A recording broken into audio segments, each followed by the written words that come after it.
Hello, everyone. This is Bill Apter. Welcome to the Apter Chat. And this guy waving at you. There was a fly. Is that what it was? I thought you were waving to all the people out there. Tommy Dreamer, welcome to the Apter Chat. How are you, It's been a long time. Been a long time. Yeah, and we've known each other for, how many years ago was it that you and Taz used to come down and the three of us would talk about wrestling in my cameo townhouse? 20 years old. I will be 45 next month, February 13th, and so 25 years. But I feel like I've known this man forever because I was the biggest wrestling fan.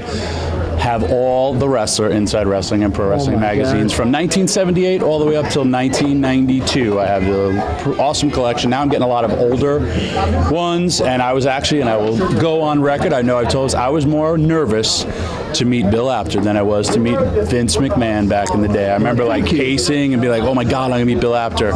So he was the man, still is the man. Well, I'm very flattered by that. He had a lot more hair, and so did I. Well, I have a lot more comb over now. I'm from years ago getting my hair pulled. Now I have this giant bald spot. So those damn heels, look how you messed Tommy Dreamer up. I used to be pretty. Ugh. You know what, though, when we see the intensity that you bring to the ring currently here in 2016, it's still amazing. People say to me, how does he do it?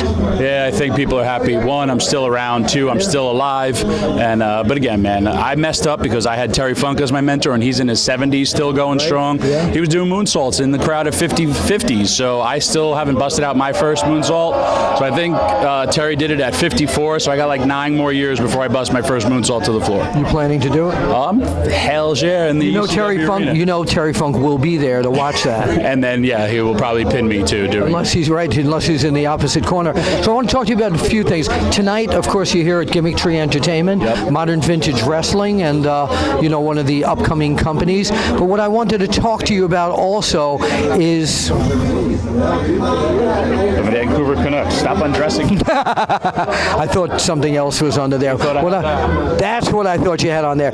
What I want to talk to you about, there's such a big buzz going on the past few years about the House of Hardcore, and you represent the House of Hardcore. You are the House of Hardcore, and I want to tell people, how this came about and where they can see the House of Hardcore. Sure. House of Hardcore is kind of my crazy vision of professional wrestling. No politics, no BS, just wrestling. I know that's a crazy concept. In this business? Yeah, and I wanted to always do it. It was something I did after I first left WWE, and we've had a lot of success. I've sold out a lot of places, had a nice little TV deal with the Fight Network with only 8 shows under my belt, and I keep on plugging away. We're up to show number 12 and 13, which will be April 15th and 16th. We're going back to Queens and to Philly, and I'm going to try to keep on expanding and keep on showing what my crazy vision of pro wrestling is. A lot of people say you're kind of paying homage to the ECW brand. I was paid a lot of compliments by a lot of people, especially was my good friend Bully Ray, Bubba Ray, and he was like, man, I never thought we could recapture what we did. And he goes, but tonight you captured that spirit. And I'm not trying to recreate ECW. That was in the past, and those are some great memories. I'm just trying to give people new memories and what I love about wrestling. What, again, it's everyone is a different opinion of what they feel wrestling's about, and this is just my vision of professional wrestling, and I love the fact that a lot of people share that same vision. Now, you're also one of the few guys that works the indies. Sometimes we may see you in TNA, sometimes we may see you in WWE. You're one of the few guys that everybody just a free agent. Correct. I'm like a real life Terry Funk, Bounty Hunter, Abdul the Butcher, Bruiser Brody. That was the last of the Outlaws. Yeah. So you're now you're the Outlaw. I'm the worst Outlaw because I always lose. At least those guys would come in and kick butt. I always get my butt kicked. Well, it's still good to see you though. I'm the worst partner ever. I don't know why Bub and Devon told me to help them because I always lose. Why would you pick me? There's a history there. Where can people find you on social media and House of Hardcore as well? HouseofHardcore.net is where you get all the action of where we're going to be, and I am a social media whore, the Tommy Dreamer, on every social media. Facebook is the Tommy Dreamer. Twitter, I'm a big Twitter fan, the Tommy Dreamer. And Instagram, the Tommy Dreamer.